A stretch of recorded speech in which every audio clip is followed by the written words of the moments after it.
in common. I think You so. know, Tim Ferriss and Hmm. I would just be guessing, but I gotta think we got 10 friends in common. I think that's right. Well, let me ask you because I've always been fascinated with the overlap between Eastern and Western philosophy, and I tend to find that they sort of circle around the same truths. And when one of them finds something that works, it seems that the other, within a few centuries, sort of comes up with the same idea or a similar insight in their sort of own way or own metaphors. But meditation is so interesting because there doesn't really seem to be a strong Western counterpart. I guess maybe prayer is one, but why do you think that is? It is such a magical thing that works for so many people, but there's not really a super long Western independent tradition of something similar. Yeah, there is considerable overlap between some of the Eastern traditions, especially Buddhism, and some pieces of what I would consider the wisest pieces of Western philosophy. But I think a major difference is the methodology of meditation and just the systematic approach to studying the mind from the first person side, from the contemplative side. That really got built out in the East in a way that it didn't in the West. I think largely because some of the religious assumptions were different, and I mean, you can just like in the Buddhist canon in particular, you can get whole rafts of just meditation guidance, which are almost perfectly designed for export into a secular context because it really is purely empirical and phenomenological, and apart from some metaphysical framing and some iconography that sneaks in there. I mean, really they're whole passages that you could lift out, and it would be a very modern analysis of the nature of consciousness or the nature of the mechanics of psychological suffering. So, and whereas in the West, especially in the, once, I'm not speaking so much about uh, Greek and Roman philosophy here, but once Christianity and Islam really got rolling, you have this Abrahamic, dualistic, propitiatory, prayer-based relationship to the divine, which basically swallows everything. And so there's a difference, but yeah, I would say that within the Greek and Roman tradition, obviously, Stoicism is your wheelhouse, and there's really significant overlap between Stoicism and Buddhism.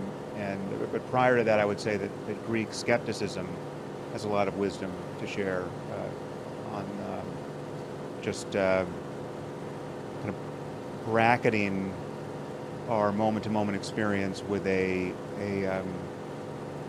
non-conceptual, non-clinging, non-judgmental attitude. Just knowledge is provisional, and yet your being is, the unity of your existence and your awareness of the moment can't really be doubted, and you just to rest there, contemplatively.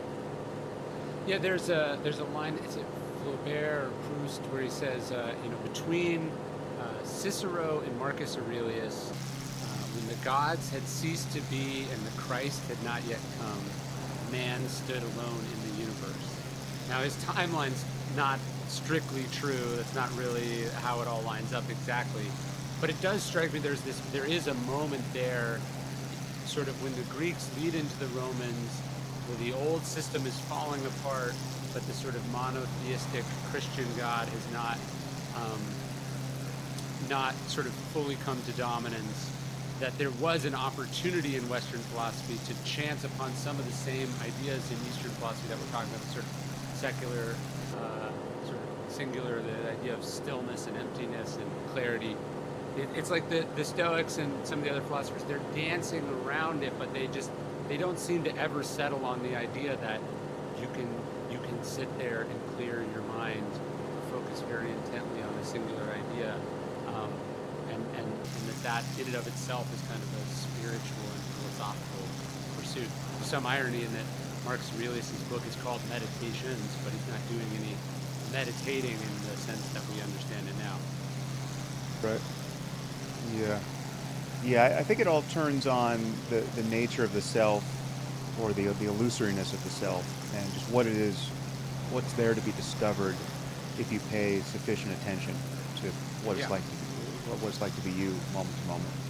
And I mean, the Stoics certainly understand that on some level your mind is all you have, and you're living with your reactivity, and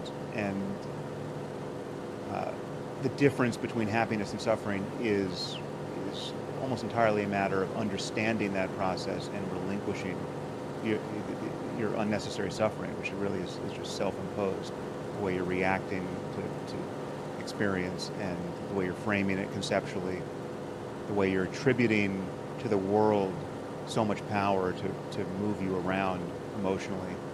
Uh, and so when you understand something of the mechanics there, as the Stoics do, then you have a degree of freedom that you otherwise wouldn't, and you can cease to suffer in all kinds of ordinary and unnecessary ways. But the the real the center of the jewel of Eastern philosophy, and again Buddhism, and I would say the tradition of Advaita Vedanta in the Indian tradition in particular, is that there's this non-dual insight into the illusoriness of the self, that the sense of subject-object separation is ultimately spurious, and that on the other side of that, there really is a freedom that can be discovered in the midst of any experience. It's really compatible with any waking moment, and it doesn't actually need anything about the contents of consciousness to change, because really it's just the nature of consciousness itself. And that's what's potentially misleading about so many spiritual teachings and spiritual paths. So many of them seem predicated on the belief that you really need to make wholesale changes in the content of consciousness to make progress, right? What it's like to be you right now, the ordinary sense of neurotic confinement to, an ordinary mind that wants things and fears things, and regrets the past and worries about the future. There's something about that is intrinsically a form of bondage. I mean, the evidence of your unenlightenment really is available to you right now, and you just need only recognize it. And then the spiritual path becomes a kind of vigil where you're waiting, whatever your practice is, you're waiting for the auspicious changes to occur in your experience. And obviously psychedelics is another approach to this, where you haven't had certain insights or experiences, and then you take acid, or you take MDMA or psilocybin, and you seem to break through into a new layer of mind, and you recognize that there's a landscape of mind that can be traversed. But then many people who get into that begin to believe that traversing it really is just a matter of linking peak experiences together. You have to keep getting high in order to make progress and have more insights. Uh, and I'm not saying all of that effort is wasted. I've drawn a lot of benefit from psychedelics and from various peak experiences I've had in meditation. But any peak experience you have, you eventually cease to have. I mean, it's just the very nature of any experience to arise and pass away. So it's all impermanent. And so, Especially if it is a peak at a certain point, it experience. becomes a memory. Yeah, yeah. And so it can't be a matter of just having more peak experiences. Ultimately, and if your wisdom, your deepest wisdom was contained in that peak experience you had last month at Joshua Tree, or at Burning Man, well, then by definition, it's just a memory, right? And in the present moment, all you have is your thoughts about it, and ultimately that's not good enough. I mean, that's just not. That's a band-aid applied to the present moment's experience. What we all need is an ability to recognize the intrinsic freedom of awareness in this moment, regardless of what is happening. Basically, in my view, your highest spiritual insight, or your highest contemplative wisdom, is whatever you can actually access now in this moment. And if you can't find it now, in the middle of the bad reaction you just had to the thing your spouse said, or the email that you just received that wound you up. It's always a matter of, okay, what is available to you now when you remember that you're not this schmuck who's tied in knots over an email. You're not the guy who can't take criticism. You're not who you were a moment ago when you were captivated by that thought that was making you so unhappy. Now the spell is broken, and you can actually pay attention to something. What is available to your attention? What can you be to use a Buddhist term? What can you be mindful of in this moment? And in the beginning, many people feel that all there is to be mindful of is the evidence of their unenlightenment. They're mindful of anxiety. They're mindful of how restless they are. They're mindful of how distracted they are. But ultimately, once the practice really gets going, what you can be mindful of is the fact that there is no subject-object divide in awareness in each moment. And that centerless experience really is freedom. And it's a freedom that's not predicated on anything about experience changing. So, for instance, if you become mindful of that in the midst of a feeling of anger, say, or anxiety, your freedom arrives even before the physiology of anger and anxiety have dissipated. Because in that moment, what was anger a moment ago or anxiety a moment ago has no meaning psychologically or philosophically or in any other way. So it has no behavioral implications. It really is just like, a feeling of heat on your face, or a feeling of fluttering in your chest. Or it's like it has no more meaning than a pain in your knee or indigestion. Really, it's just this peripheral sensory phenomenon, and there's no center to the experience of being aware of that. And there's no you in the middle of it. And so anyway, we can talk about what I mean by the illusoriness of the self if you want to, but my basic point is that it really comes down to what is available to attention now, and the rest is just something you're thinking about. Well, actually, Epictetus talks about this. He says, someone's working out, they're lifting weights. You don't say, "Show me your muscles." You say, "Show me what you can lift," right?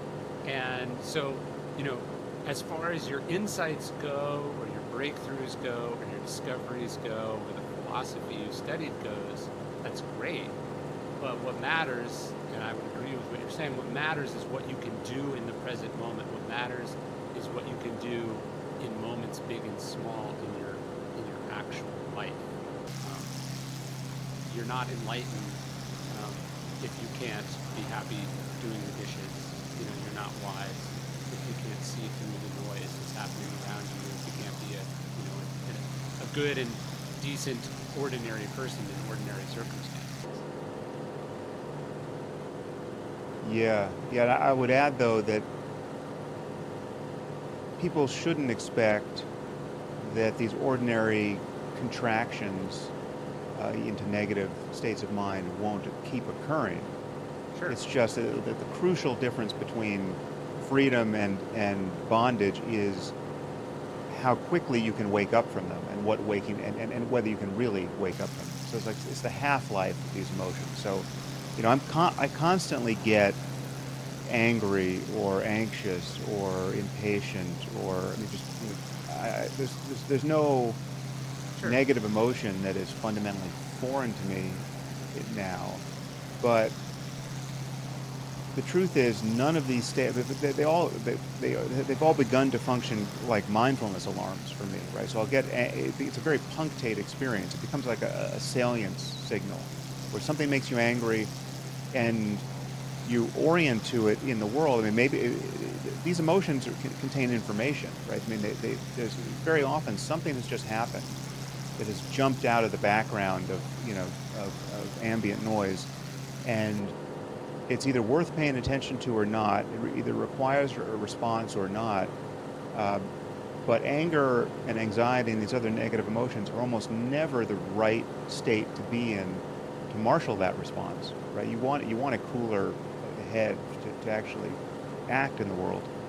And the moment you get out of your thoughts about why you should be angry or why you should be anxious, and just feel the energy of the emotion and let it dissipate, the half-life of these states is very, very short. I mean, you can't stay angry for more than maybe 10 seconds at a time, apart from then getting lost in thought again and dredging the anger up again.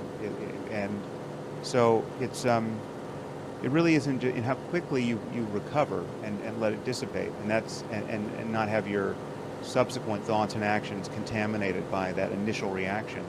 That's the major gain, I think, to hope for. I mean, because people have this expectation that if they're meditating correctly, or if they're really wise or spiritual, or they have their values in the right place, they'll never feel certain emotions again. And that's maybe in the limit that's possible for a Buddha, but I don't think I've met people who've achieved that. And what I have met in myself is progress in terms of the half-life and just how Sure. quickly you wake up from your initial contraction.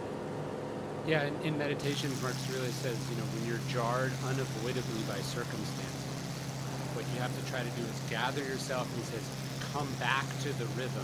And I think about it kind of like in music. If you're ever like playing with a group of musicians, the beat is sort of there, the groove of the thing that you're jamming on is there, and you can mess up, you can come off the beat, you can make a mistake, you can get distracted, but the song is going on, right? The other people are continuing to play, and you can plug right back into it. You can stop, count to 4, and get back into it. And so, yeah, whether you want to call it a half-life or a rhythm or, waking up, there's a bunch of ways to express this idea that you come off, you get disoriented, but then you find your bearings and you get back to it. And the quicker you do that, that's the mark of wisdom, not the impossible standard of never doing it in the first place. Yeah, definitely. And I Yeah. actually But we, found, we tend to keep score. Go ahead. Sorry, I would just say that we tend to keep score in ways that are not helpful. I mean, the evidence of our unenlightenment is always in the past, right? It's always the thing that happened a moment ago. It's always that thing that happened yesterday.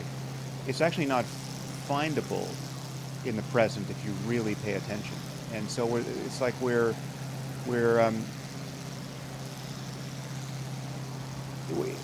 always free to just begin again and not rehearse to ourselves this kind of litany of psychological crimes we have perpetrated in the past, because it really is it's a very simple choice. You can be lost in thought and thinking about the past and telling yourself a story about who you were a moment ago or yesterday, or you can actually make contact with your life in the present, unencumbered by this self-talk.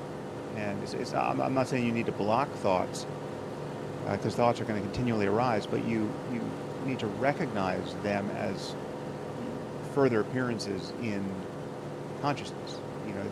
There's a very big, the crucial difference is between being identified with thought, not recognizing these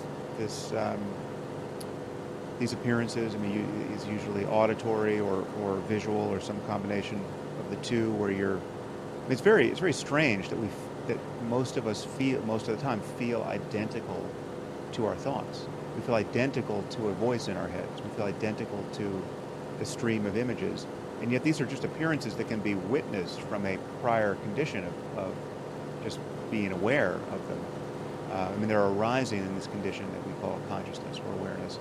And yet uninspected and unrecognized, they feel like us. So you and I are talking right now, and people listening to us or watching us are thinking while they're struggling to follow the train of this conversation. They have a voice in their head. Most of them, certainly 99% of them, have a voice in their head that is competing for their attention. So they'll be thinking, well, what's he talking about? Or like, wait a minute, that's not what I've read about Buddhism. That's not what. And who are they talking to, and who's talking? And this is an automaticity that is claiming their attention moment to moment.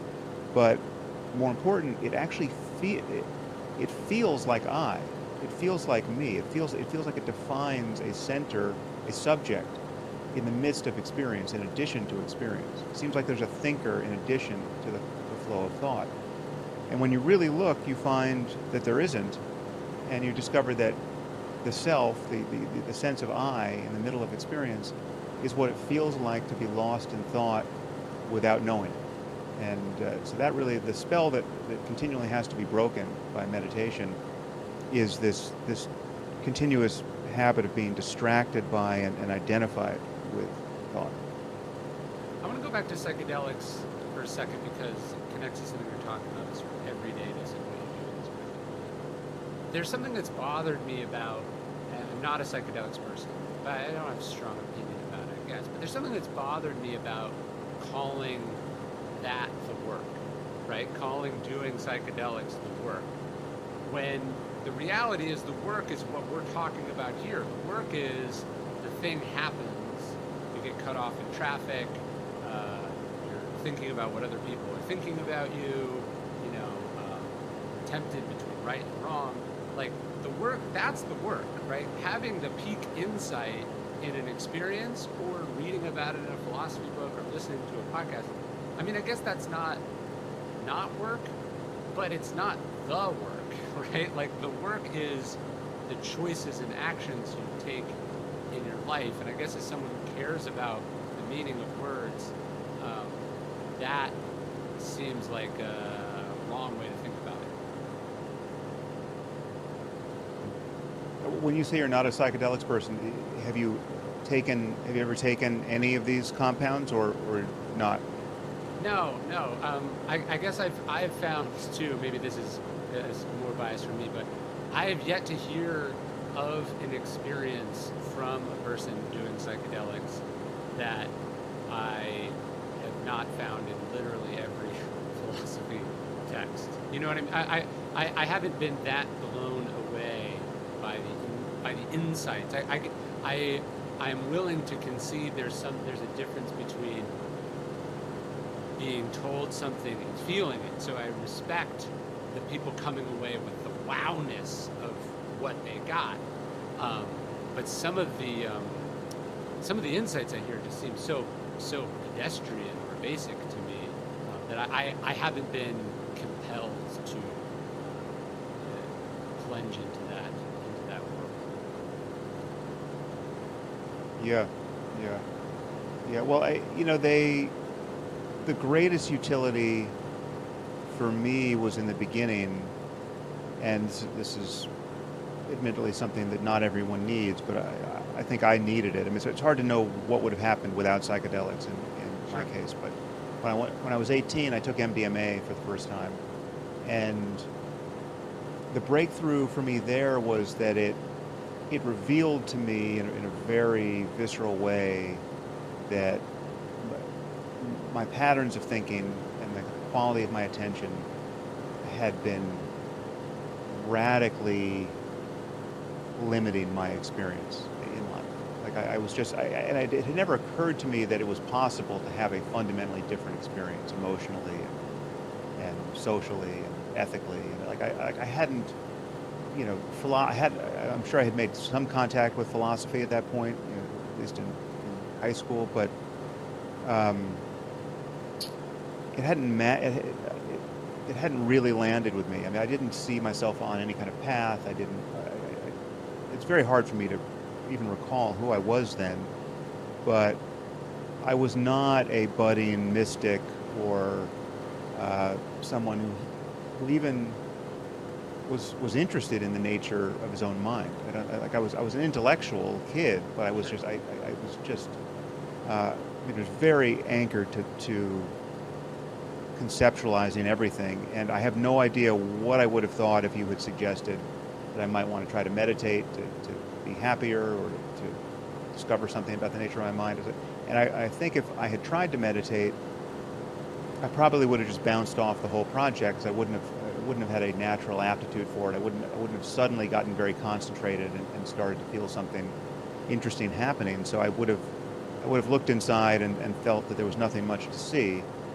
And then I just would have gone on thinking that meditation doesn't work and that all of these religious people are, you know, every account of spiritual experience or mystical experience in the literature is just a symptom of temporal lobe epilepsy or conscious fraud, or say it's just some species of delusion. And I think, and obviously there are a lot of people who go through life that way. And for these people, the problem is if you give them, you know, if they're even available to be given a practice like meditation or a book to read that is just chock full of insights, or that you and I would think is chock full of insights, or you send them to a yoga class or whatever it is, it's quite possible that nothing will happen, right? They will just bounce off. Now, the unique power of psychedelics, and MDMA technically is not a psychedelic, but close enough. The unique power of certain of these drugs is that for almost everyone, something is guaranteed to happen, right? It's like it's a very rare person who can take a sizable dose of any of these drugs and have nothing happen, although I guess that occasionally occurs. Now what happens is a bit of a spin of the roulette wheel, depending on what compound you're talking about. Certainly with a proper psychedelic like LSD or psilocybin, you know, you could go to heaven, or you could go to hell, or you could go somewhere in between. But you're going to go somewhere, right? You're going to have a non-ordinary experience, and that'll prove to you, beyond any possibility of doubt, that it is possible to have a very different experience of your being in the world. And for, you know, some people don't need that. Some people don't, because that's obvious, and they're working it out through meditation and philosophy and in other modes, and they're motivated by that possibility. They understand that the mind is a landscape that can be explored. But for people who don't, you know, psychedelics can really prove something that it would be hard to prove any other way. And so that was the major utility for me, is that it just showed me that there was much more to my mind and to the possibilities of living a fulfilling life than I had realized. Yeah, no, it makes sense to me, and I'm perfectly willing to say to each their own. It just strikes me that the work, you know, what we label what, I think, is indicative. And to me, the work is not just the meditation, therapy, reading, and all of that, but the work is also applying the insights on a day-to-day basis to the real situations of life, not the peak experience. The peak experiences are, by definition, not ordinary or consistent. Yeah. Yeah, and it's important to understand that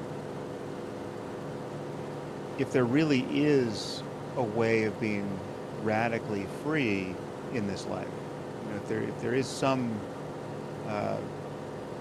ultimate goal here that can be actualized, it has to be compatible with ordinary waking consciousness. I mean, it has to be the kind of thing you can notice about yourself, about the nature of your mind, while you're walking down the street or driving a car or having a conversation or looking at your email. I mean, it can't be elsewhere. Right? It's not to say that there aren't very interesting experiences to be had elsewhere when you're, you know, 400 micrograms into an LSD experience, or you've been meditating for, you know, 3 months in silence, and you're as concentrated as you've ever been. I mean, those are wonderful experiences to have, but whatever can burn off by virtue of your using your attention in a different way, that thing can't be the ultimate thing that is your refuge. And so, yeah, I think I share with you this sense that it really is in our moment-to-moment living of our lives that our practice is real, and our wisdom is real, or it isn't. And I do like that about, you know, meditation, probably unique among all the philosophical practices outside of journaling, which I would probably argue is the sort of Western equivalent of meditation. But it's a thing that you do, right? It's something you do. It is a practice, right? It's not philosophy isn't supposed to be this thing that you read one time and get. It's supposed to be, go back to music, it's scales that you run through, or it's a thing that you do. It's a set of stretches. It's exercising. That to me is what the great philosophical traditions give us. It's a thing to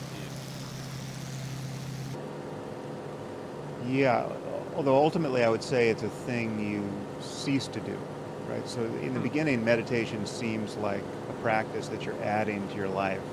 It seems like stretching, or it seems like exercise, where you weren't doing it and now you're doing it, and you're hoping to get some benefit from it. And you might even be getting benefit from it. You can feel the benefits.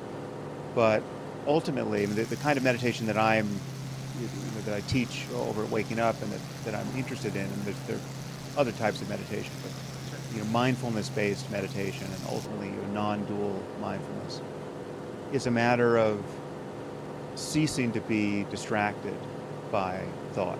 It's not a matter of ceasing to think. It's ceasing to be identified with thought and lost in the dreamscape of thought.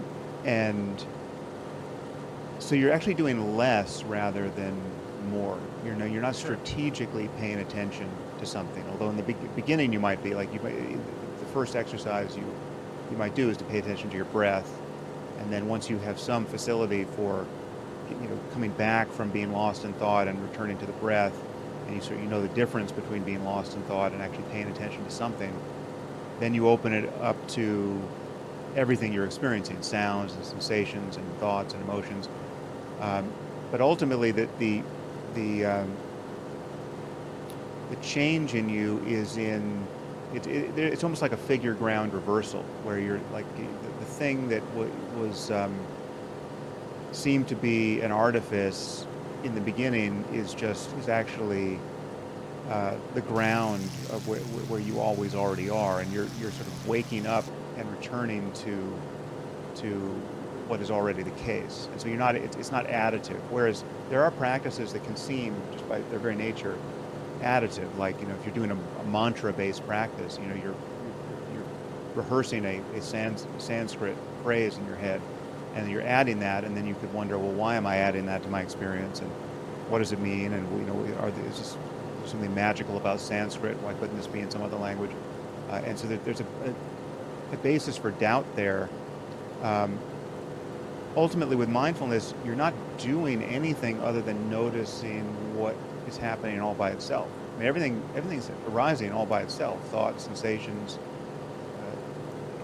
It's just there's nothing that you, the witness, are bringing into being, and it's in that recognition that you see that there's that the problem that you thought you needed to solve a moment ago isn't even there, right? The problem of your anxiety, the problem of your disappointment, the problem of your it's always this thought-based delusion that something that's not actually present here it needs to be unraveled. I'm not saying that there aren't challenging experiences. I mean, there's obviously the things like physical pain, and that doesn't magically go away once you know how to meditate. But so much of our suffering in response to something like physical pain is our psychological contraction around it, and our anxiety about it, and our fear that it won't go away, and our fear of what it means, and do I need to get an MRI, and is this cancer, and like all of that. Again, you can figure all that out. I mean, I'm not saying you never need to go to a doctor and never need to get an MRI, and that you're never going to get cancer, but each stage along the way, there's always the question of what is worth paying attention to now. And I mean, this is where the Stoics have this very much in hand. I mean, this whole issue of what is the function of worry, right? I mean, either you can do something about this problem right now, or you can't. If you can do something about the problem, well, then do that thing. And if you can't, worry doesn't add anything to your capacity to do anything. It just makes you miserable twice over. So, yeah, once you recognize that, it becomes easier to just relax back into the mere awareness of what is actually happening right now. Yeah, for the Stoics, it's not things that upset us; it's our opinion about things, and the ability to sort of catch when you're having an opinion is a real superpower. And to me, that is, what meditation is: the ability to realize when you're, or mindfulness is the ability to realize when you're having thoughts and opinions and engaging in extrapolation, speculation, judgment, as opposed to just being in whatever that thing is, which, as you said, it could be pain. You could be in pain, but what we add on top of that, I think the Stoics say, is, and I'm going to die from it, and I'm a victim, that on and on and on. We're adding all this language around it instead of simply dealing with the first impression or the reality of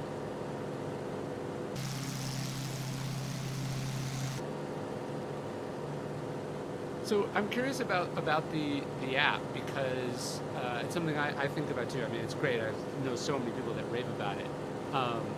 It's weird to take this timeless, ancient thing and make it a thing that people can use and purchase. I think about that.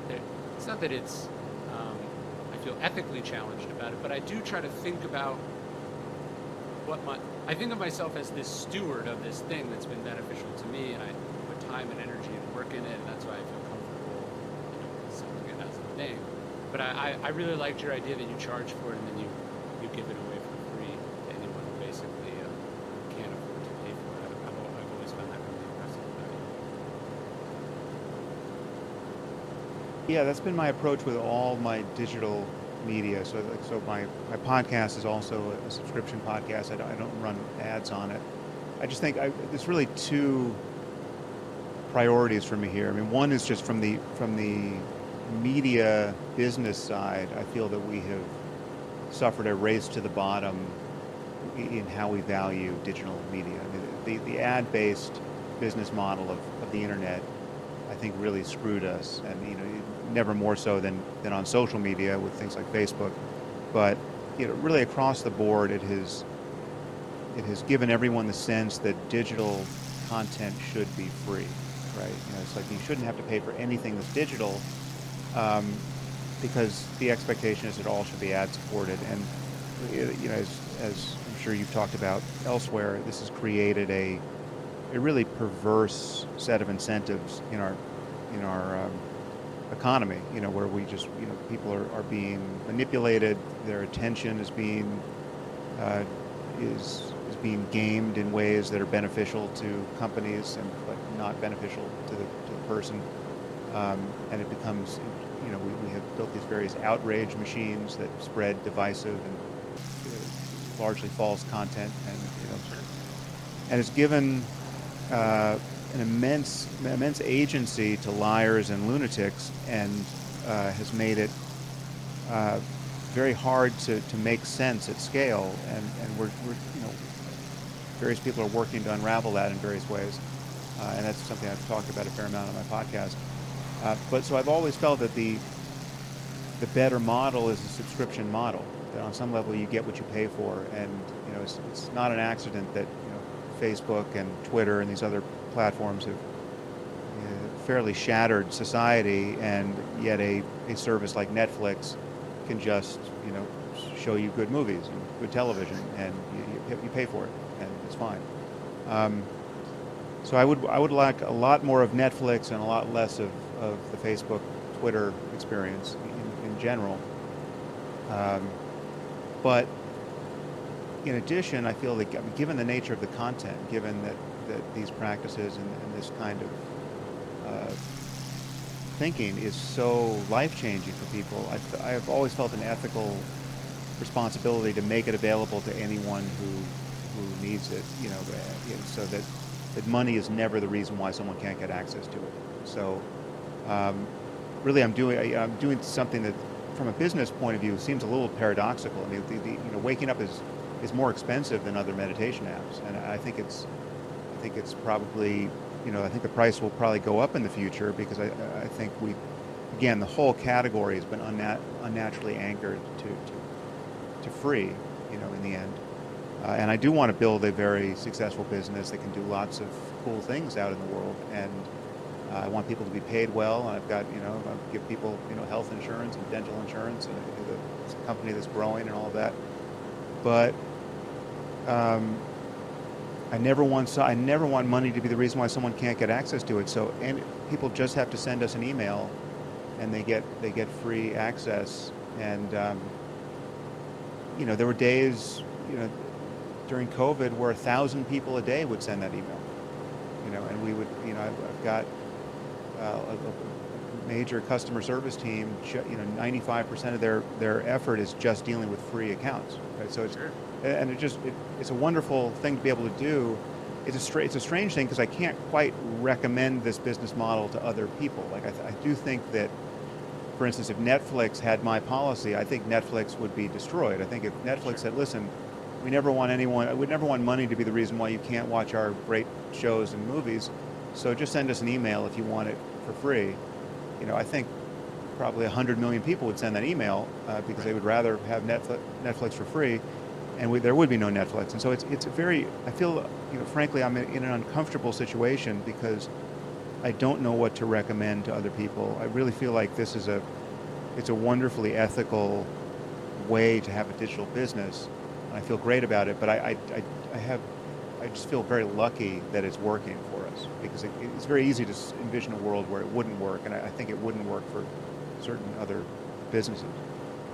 Well, it depends on what you're trying to do, right? And I think this is a thing that a lot of entrepreneurs and business people, artists, sort of fail to sit down and do. Is that if you have some sense of what you're trying to accomplish, and your aim is not to take over the world or build a billion-dollar behemoth or something, you're able to make these sort of ethical decisions because you haven't tied yourself to some sort of rocket ship, or you haven't taken lots of money from other people who, aren't willing to trade profits for impact. And so I think I like this sort of smaller business model of trying to make something cool. My time is worth money, so I'm not giving it away for free for people who can easily afford to pay. And I'm willing to have the people who can pay subsidize some of the people who can't pay. But I'm not trying to build the next Facebook or Twitter because those are wicked economics and incentives to tie oneself to. And once you do, it's very hard to scale it back.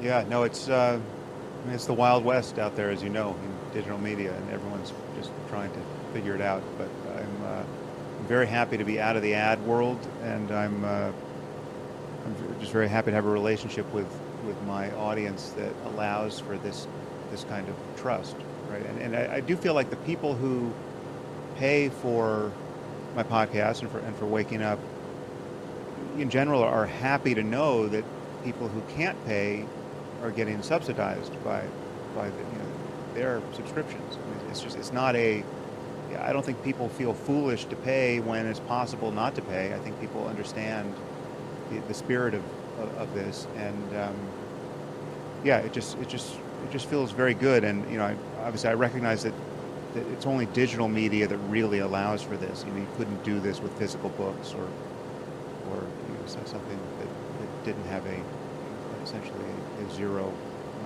marginal cost per item. But so it's fun. It's a fun side of it. I mean, I would have loved.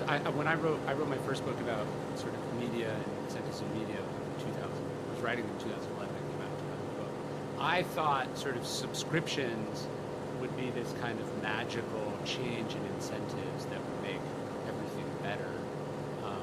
I think it's improved things in a lot of ways. I think it's on the whole better than the sort of clickbait sort of page view model. But one of the things I wanted to ask you about is I think it's a good example of this is, and I like Barry Weiss a lot, I know her. You're sort of the last man standing of the intellectual dark web that did not either turn into a complete grifter or utterly lose their mind. And I think a lot of that is about audience capture and a different kind of incentives. I mean, some of it's algorithmic, but it does seem that something went sideways there, or maybe the critics were right all along and they saw through a group of these people. But that's been a strange journey to watch over the last couple of years. Sad one, really. Yeah, no, it has been. I think audience capture is part of it. I mean, I have it now. We're talking about the podcast side of my life, not waking up. Because Yeah. waking up is blissfully unencumbered by all of these political Sure. controversies, and it's just as a from the side of producing this content. It's really been interesting to row in two boats in this way, because in the waking up boat, so superficially my podcast and the app waking up should be very similar experiences. I mean, I'm just pushing out MP3 files to the universe, right? I mean, it's just me producing audio, me having conversations, me following my interests as they arise. But because over at Waking Up, I'm focused on the most important things I've ever learned that are really focused on how to live an examined and fulfilling life. What I get back is just pure positivity, and it's just and it was really eye-opening for me, because I started the podcast first, and the podcast is where I touch all these controversial culture war issues, and I spend a lot of time on thinking about interesting things that are not political too, but I certainly don't shy away from politics, and the feedback there has been always a mix of love and hate, and so I lost sight of the fact that it was actually possible to have a career and have a mode of engaging with the world where what you get back is virtually 100% positive, right? And so it was pretty eye-opening for me to start Waking Up and just see, well, this is other channel here where like there's no mismatch between what I'm intending to put out and what people are receiving. People aren't lying about what I've said, or they're not pretending to misunderstand me. It's just a love fest. And then over